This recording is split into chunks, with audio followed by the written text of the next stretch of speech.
ایک بڑا اسٹوپڈ سا بیان جو ہے وہ وزیر دفاع خواجہ آصف صاحب کی طرف سے بھی ہم نے دیکھا، جہاں پر انہوں نے غالباً ایک پروگرام میں کہا کہ جی لوگ سارے جو یہ ہو رہا ہے کہ اپنے وہ گھروں میں پانی سٹور کر لیں، اپنے ٹب بھر لیں، بالٹیاں بھر لیں، یہ پانی بڑا قیمتی ہے جو یہ سیلاب کا پانی ہے اس کو سٹور کر لیں۔ یہ بھی آپ اندازہ لگائیں کہ یہ جس طرح کا اسٹیٹمنٹ ہے، مطلب لوگوں کو تو یہاں پر جینے مرنے کا پرابلم آئی ہوئی ہے، ان کی جان کے اوپر یہ عذاب آیا ہوا ہے، تو کیا کریں لوگ؟ مطلب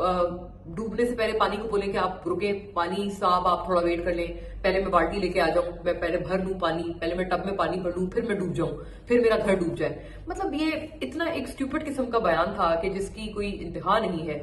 لوگوں کو آپ بچائیں، آپ الٹا ان کو یہ ترغیب دے رہے ہیں کہ یہ پانی آپ سیو کر لیں۔ اور یہ بائی دا وے خواجہ آصف صاحب پتہ نہیں کس دنیا میں رہتے ہیں، یہ سیلاب کا پانی ہے، یہ دریا پورا ایک اپنے راستے سے آ رہا ہے، یہ پانی کوئی صاف پانی نہیں ہے، اس کے اندر باقاعدہ لوگ لاشیں بہتی ہوئی آ رہی ہیں، اس پانی کے اندر باقاعدہ بہت زیادہ ڈیبری ہے، بہت زیادہ گھروں کا سامان ہے، کچرا ہے، کوئی صاف پانی تو نہیں ہے نا۔ کوئی دریا کا پانی تو ایگزیکٹلی یہ نہیں ہے، دریا تو بیسیکلی سپل کر گیا ہے۔ اب وہ سپل کیا ہوا پانی ہر طرح کی گند سے ہوتا ہوا آ رہا ہے، باقاعدہ لوگوں کو لاشوں کو بہاتا ہوا لا رہا ہے۔ آپ کہہ رہے ہیں کہ وہ جو ایک آلودہ پانی ہے وہ آپ اپنی بالٹیوں میں سیو کر لیں اور اپنے ٹبوں میں سیو کر لیں، اور پھر اس کو اگر آپ پانی سے خدا نہ مطلب اگر آپ اللہ کے فضل سے آپ پانی سے بچ بھی جاتے ہیں اور اگر آپ ڈوبنے سے بچ بھی جاتے ہیں تو آپ وہ پانی پیئیں اور آپ پی کے مر جائیں، وہ اتنا کرونک اور مضر صحت پانی ہے۔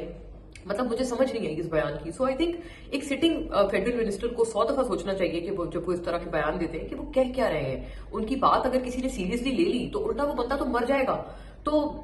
میں سمجھتی ہوں، میں تو اس بیان کی صرف مذمت کرنا چاہتی ہوں بڑے سخت الفاظ میں، کہ جتنی ہو سکتی ہے اس بیان کی مذمت ہونی چاہیے۔ لیکن میں اتنا آپ کو بتا دوں کہ یہ جو تمام اطراف سے ڈیم بنا، کس نے نہیں بنایا، کس نے کنٹروورشل بنایا، یہ جو تمام باتیں ہیں یہ صرف باتیں ہیں، اور اس میں آپ کو کوئی شک نہیں ہونا چاہیے کہ اگر پچھلے 10 سال سے 15 سال سے ڈیم نہیں بنا تو ہمارے جو حالات ہیں، میں نہیں سمجھتی کہ اگلے 10-15 سال میں بھی کوئی ڈیم بنتا ہوا اس وقت ہمیں نظر آتا ہے۔